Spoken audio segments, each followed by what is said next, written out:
I used to keep my daughter away because there was a lot of men in the studio. Nipsey Hussle's daughter, Emani, has been through a lot at such a young age. Her dad's passing was a shocking loss to everyone. The rapper lost his life outside his Marathon clothing store in Los Angeles in March 2019. It was a loss that sent shockwaves across the hip-hop world. But while millions grieved his loss, no one could have felt it more than his children. For his 13-year-old daughter, this was just the devastating beginning of a long and traumatic period of chaos within her family. The fighting surrounding Emani's future began almost immediately after Nipsey's passing. Her mother, Tanisha Foster, and Nipsey's family, led by his older brother Sam, quickly found themselves in a legal battle over custody. It was a battle that would stretch on for years. After Nipsey's passing, Sam was named the administrator of his late brother's estate. This gave him the responsibility of handling all of Nipsey's business matters. But there was one matter that looked like it might never be resolved, and that was the issue of custody of Emani. According to court documents, Sam stated that everything had been handled except for the ongoing custody issue. Nipsey's family believed that Tanisha was not fit to care for Emani. They raised concerns about her ability to provide a stable environment for their niece. They cited Tanisha's history of substance use as one of the main reasons they believed she couldn't raise Emani,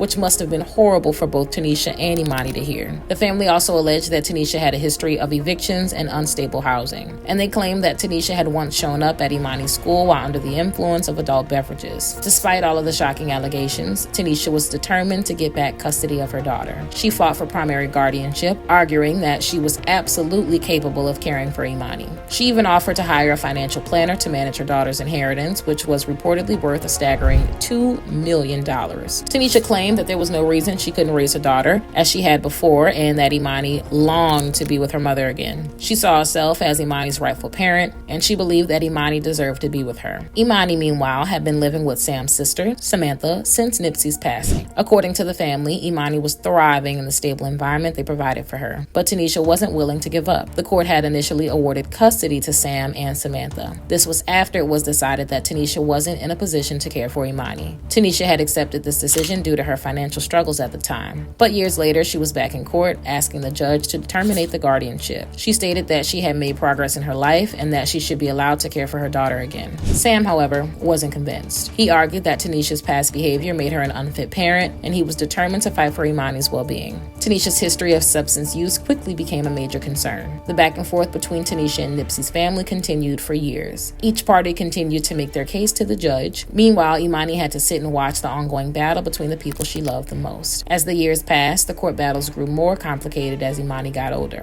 Both sides were obviously fighting for what they believed was best for her, but in the end, it was her who had to live with the consequences of it all. The case continued to drag on with no end in sight. Each side claimed to have the best interest of Emani at heart, but the reality is much more painful. The years following Nipsey's passing have been filled with instability, squabbles, and harsh accusations. And honestly, after suffering so much tragedy already, this was probably the last thing Emani needed from her family. At the same time, everyone had worked hard to make sure that she had a safe and loving environment to grow up in. But no matter how much they've tried, nothing could fill the void left by her father's absence. This wasn't only true for Emani. Nipsey's widow also had to learn to live without him. But thankfully, some positivity might at last have started to grow from the tragedy. A few years ago, Lauren London opened up about her life after she lost Nipsey. In a podcast interview, she talked about how she's been dealing with her loss in the previous 3 years. And you'll never believe some of the super unexpected answers she gave. Lauren was the first guest on the new Angie Martinez IRL podcast, which was met with some shock when it first aired. This was because from the very start, even in the title of the episode, we were told that life would be over for all of us one day,